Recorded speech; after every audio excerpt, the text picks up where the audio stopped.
Pas tout à fait, j'ai déjà fait en 2021, ouais. J'ai déjà fait après sélection.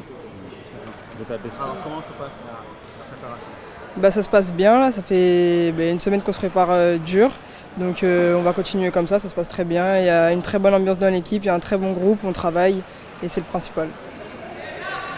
Et le coach que vous découvrez peut-être une deuxième fois, vous étiez là. Non, Okay. je découvre le coach. Voilà, vous le découvrez. Comment vous avez trouvé son arrivée, sa méthode? Il amène une énergie hyper positive.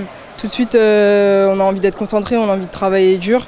Ce qu'il apporte, c'est vraiment du basket. Il nous apprend beaucoup de mouvements, de choses simples mais qui sont hyper nécessaires. Et donc hâte de continuer à travailler avec lui. Et voilà. Il y en a qui étaient là. Les conditions de préparation, ça a été initialement prévu aux États-Unis.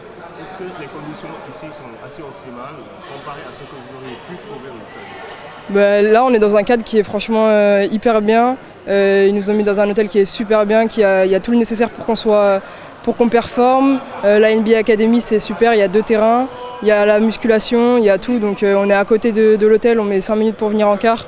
Donc non, franchement, on est dans des super conditions. Il y en a qui découvrent l'afro-basket, ou en tout cas qui sont dans le groupe pour prétendre à découvrir l'afro-basket. Alors comment déjà vous trouvez votre intégration? Parce qu'il y en a qui étaient là en 2023, qui ont déjà fait cet afro-basket.